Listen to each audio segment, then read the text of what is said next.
needs a shoulder to cry on. Everyone needs a helping hand.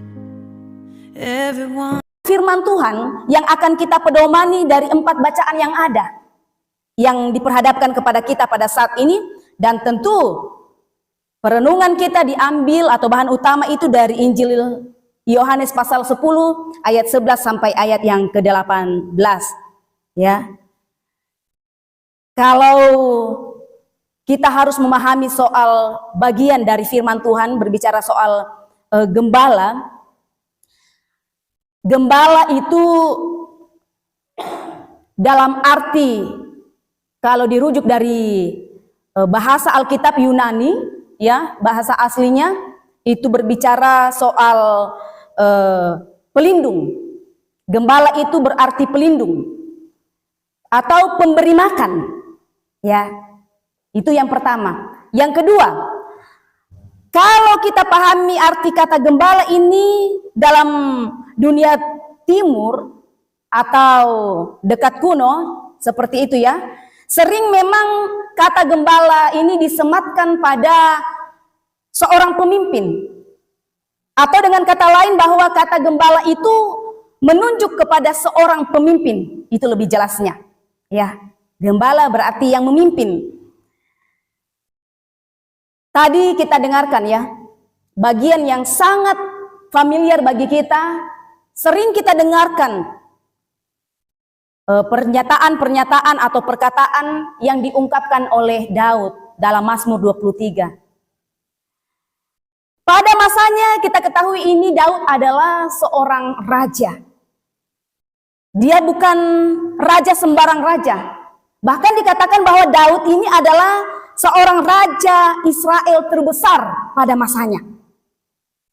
Menariknya, kalau kita perhatikan pembacaan Mazmur pasal 23, justru Daud sebagai seorang raja Israel terbesar menyatakan seperti ini. Di awal kalimat Mazmur pasal 23. Tuhan adalah gembalaku.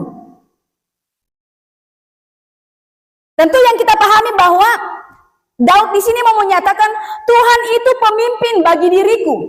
Tuhan itu adalah gembala bagi saya. Daud ini adalah seorang raja atau pemimpin terbesar pada masanya, terus menyadari keadaannya. Walaupun dia adalah seorang pemimpin terbesar pada masanya, raja terbesar di Israel pada masanya, dia mengakui bahwa masih ada raja yang lebih besar. Dia masih mengakui bahwa masih ada pemimpin yang luar biasa dari dirinya.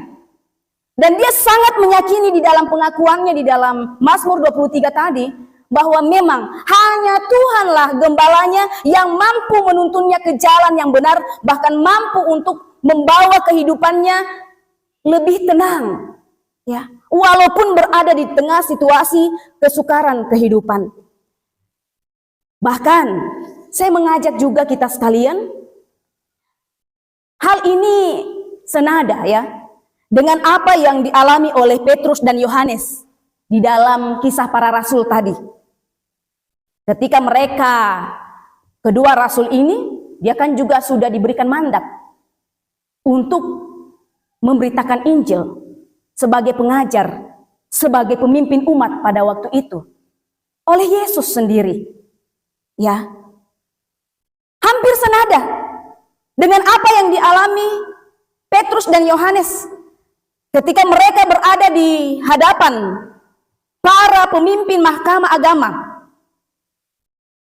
Mereka ini sungguh sangat berani mengakui bahwa semua yang mereka dapat lakukan itu, yang mereka kerjakan itu bukan karena kekuatan dan kuasa yang ada pada diri mereka, tetapi di hadapan para pimpinan mahkamah agama pada waktu itu yang begitu besar pengaruhnya bagi kehidupan masyarakat pada waktu itu, mereka tidak takut untuk menyampaikan bahwa secara tersirat, kalian pun pemimpin-pemimpin yang ada di hadapanku saat ini, ada yang lebih besar dari kuasa kalian, ya. yang mampu memberikan yang terbaik bagi umat dibanding kalian. Berani.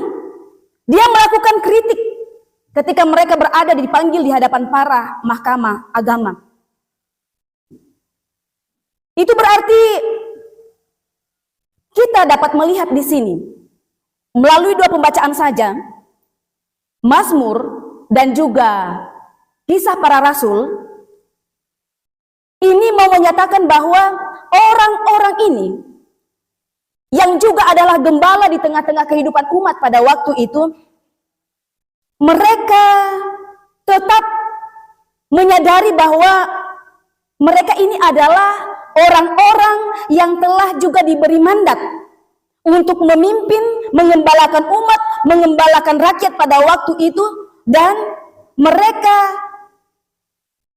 melakukan semuanya itu, dan mereka menyadari bahwa mereka harus melakukan semuanya itu tetap berpusat kepada Sang Gembala Agung. Kepemimpinan yang mereka lakukan pada waktu itu harus tetap berpusat kepada Gembala yang baik. Gembala yang agung itu sendiri, yakni Yesus Kristus. Ya, ini sungguh luar biasa. Mengingat Bapak Ibu, saudara-saudara yang terkasih di dalam nama Tuhan, kita tidak bisa menutup mata dan menutup telinga kita ketika kita berada di masa kita saat ini. Tentu kita mungkin pernah melihat ada pemimpin-pemimpin yang memakai kepemimpinannya menjadi kuasa untuk menyatakan bahwa sayalah yang harus kalian dengar. Setuju tidak setuju harus kalian ikuti. Ada tanda kutip tindakan pemaksaan demi untuk kesenangan diri sendiri. Mungkin biasa kita lihat itu, ya. Atau banyak contoh-contoh lain, sikap-sikap kepemimpinan atau para pemimpin yang justru bukan menyegarkan hati umat, justru membawa kehidupan umat sengsara atau kehidupan masyarakat. Karena berbicara soal gembala kepemimpinan itu tidak hanya merujuk kepada satu situasi tertentu saja, kondisi saja, atau gereja saja, katakanlah seperti itu, tetapi mencakup keberadaan semua bidang di mana ada pemimpin yang harus memimpin sebuah komunitas, termasuk dalam keluarga. Di dalam bahan utama kita, Bapak Ibu yang kekasih, Injil Yohanes pasal 10 ayat 11. Di sini dengan tegas Yesus bilang begini. Ayat yang ke-11. Akulah gembala yang baik.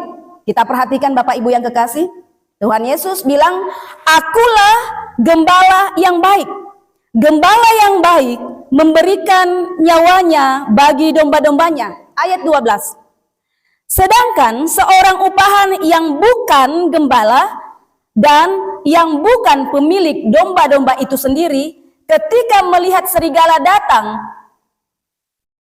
meninggalkan domba-domba itu lalu lari, sehingga serigala itu menerkam dan mencerai-beraikan domba-domba itu.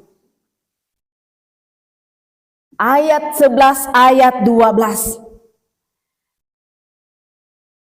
Pernyataan yang diungkapkan oleh Tuhan Yesus ini sekaligus menjadi sebuah proklamasi yang berisikan sebuah kritikan. Luar biasa ya. Tidak tanggung-tanggung. Apa yang Tuhan Yesus lihat, apa yang Tuhan Yesus saksikan di depan matanya pada masanya waktu itu, dia betul-betul menyampaikan sebuah pernyataan yang dengan tegas mengkritik kehidupan para pemimpin-pemimpin Yahudi yang berperilaku sebagai gembala atau pemimpin upahan. Tapi kata Tuhan Yesus di sini, dia bukan gembala, ya. Dia bukan gembala yang baik. Dan dalam perkataan Tuhan Yesus di sini jelas bahwa ia mengungkapkan ciri-ciri dari gembala upahan. Apa ciri-ciri gembala upahan? Itu pertanyaan penting untuk kita simak pada bagian firman Tuhan saat ini. Apa ciri-ciri gembala upahan? Singkat saja saya mau katakan, melalui apa yang disampaikan oleh Tuhan Yesus. Ciri-ciri gembala upahan, ciri-ciri pemimpin upahan, mereka itu lepas dari tanggung jawab yang diberikan. Ada mandat yang sudah diberikan. Tugas tanggung jawab sudah diembankan kepada dirinya. Tetapi dia lepas dari tugas tanggung jawab itu. Itu ciri-ciri seorang pemimpin upahan. Ada lagi, ya, yang mau disampaikan secara tersirat bahwa di dalam perkataan Tuhan Yesus ini, gembala upahan itu lepas dari tanggung jawab yang diberikan. Ia hanya asik untuk menghitung untung rugi. Yang ada di dalam pemikirannya, untung tidak saya ini, kayak lagi berdagang. Apakah ketika saya melakukan pekerjaan ini ada keuntungan bagi diri saya? Ya. Itu. Terus hanya memikirkan kesenangan sendiri tanpa mempedulikan bahwa ada begitu banyak hal yang bisa mengancam, yang dapat mencerai beraikan, bahkan membinasakan kawanan domba yang dipercayakan kepadanya. Wah, ini bahaya sekali. Ini saya mau juga mengatakan dengan jelas, dengan tegas di sini bahwa pemimpin-pemimpin yang korup masuk di dalam kategori ini. Kenapa saya bilang pemimpin-pemimpin yang korupsi masuk dalam sebuah ciri-ciri adalah pemimpin upahan. Karena mereka melakukan semuanya untuk kepentingannya sendiri, untuk kesenangannya sendiri, untuk keuntungannya sendiri, tanpa melihat keadaan di sekitarnya yang sudah mulai memburuk. Tidak peduli, yang penting saya senang. Pemimpin-pemimpin seperti ini memang di mana-mana ada. Ya. Di semua bidang ada. Ini bahaya sekali.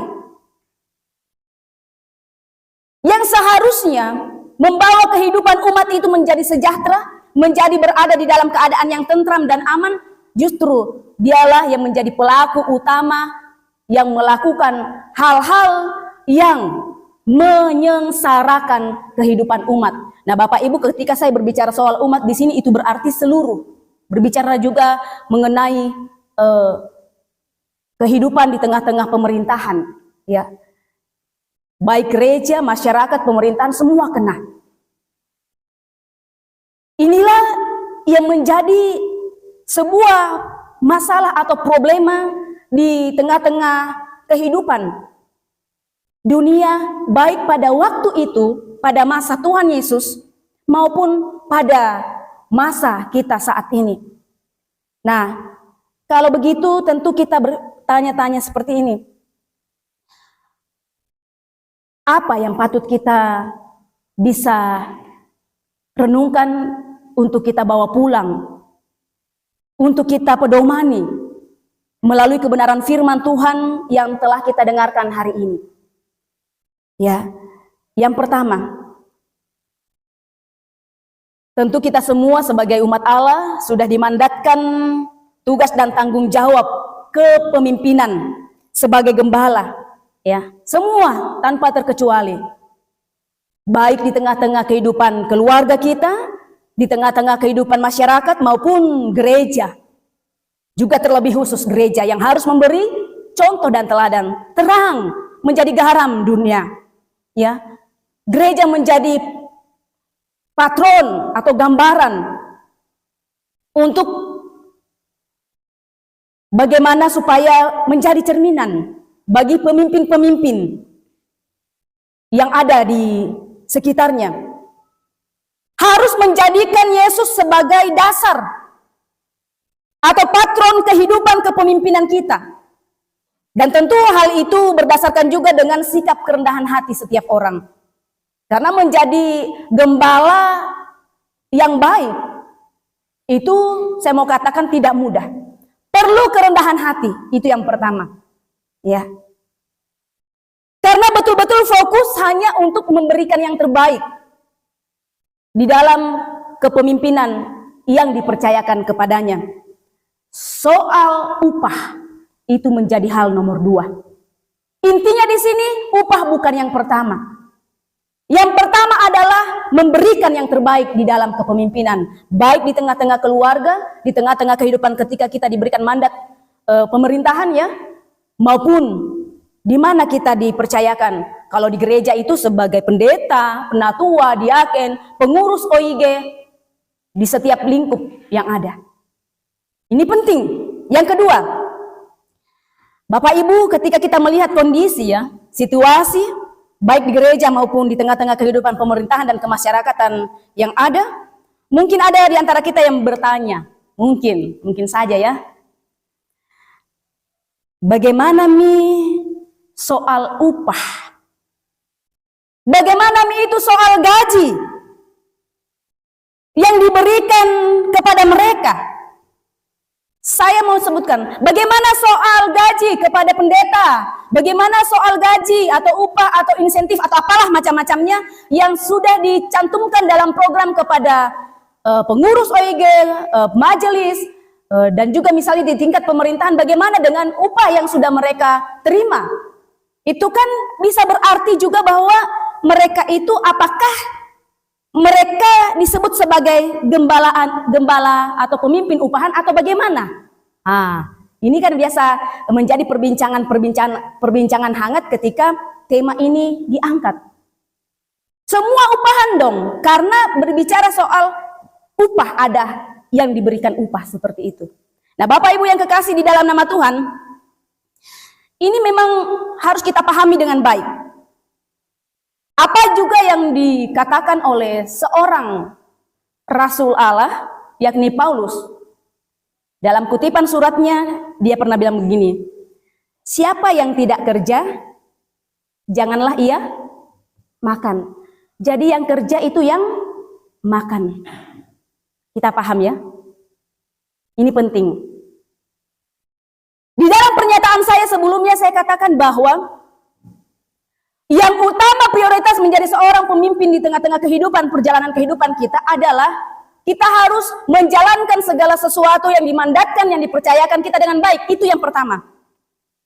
Soal upah itu menjadi nomor yang kesekian. Artinya apa? Artinya fokus hidup kita. Apa yang kita lakukan itu untuk kemuliaan bagi Allah. Adapun yang kita kerjakan itu menerima upah, kita terima upah, itu bagian dari sesuatu hal yang untuk memenuhi kebutuhan kita dalam hal ini, bahwa yang bekerja yang makan. Ya. Apalagi bicara soal dunia modern saat ini. Ya. Tapi hati-hati. Berikan dulu yang terbaik. Sehingga yang terbaik juga datang pada kehidupan kita. Tetapi jangan menjadikan hal prioritas yang utama itu di dalam kehidupan kita itu berhitung-hitungan, untung rugi. Apakah ini untuk pujian bagi saya, ataukah apa ini yang saya lakukan itu justru bukan saya yang terima pujian? Jangan dulu. Karena segala sesuatu yang kita lakukan menjadi gembala yang baik, mengikuti dasar atau patron kita adalah Tuhan Yesus, itu yang dilakukan. Memberikan yang terbaik bagi domba-dombanya. Selanjutnya, soal kemuliaan yang diterima itu menjadi nomor yang kesekian. Yesus melakukan yang terbaik dulu. Makanya dengan lantang dan tegas, tanpa ragu. Siapa yang bisa seperti Yesus mengatakan, akulah gembala yang baik. Ya, saya pun tidak berani mengatakan demikian. Tetapi saya harus terus belajar. Semua pemimpin-pemimpin, siapapun, harus terus belajar untuk bagaimana menjadi seorang gembala yang tidak hanya dinilai dari masalah upah, tetapi justru betul-betul bekerja sesuai dengan tugas tanggung jawab yang telah diberikan kepadanya. Maka layaklah ia menerima upah, ya, sehingga dia tidak disebut sebagai gembala upahan, tetapi dia disebut sebagai gembala yang baik, yang layak menerima apa yang patut diterima.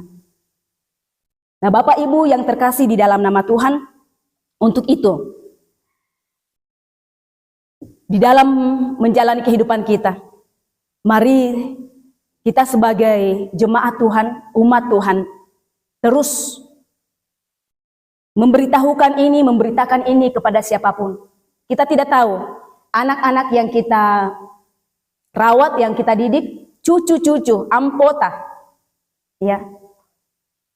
Ketika mereka menjadi seorang yang dewasa, dan dengan pertolongan Tuhan dia menjadi seorang pemimpin, ingatkan ini. Tetap menjadi figur yang rendah hati. Tetap menjadi figur yang betul-betul menjalankan tugas dan tanggung jawab yang telah dimandatkan. Maka yakinlah yang terbaik engkau akan terima. Ya. Karena itu kita terus berdoa agar kita pun yang saat ini sedang memegang mandat yang telah dipercayakan untuk mengerjakan tugas dan tanggung jawab itu,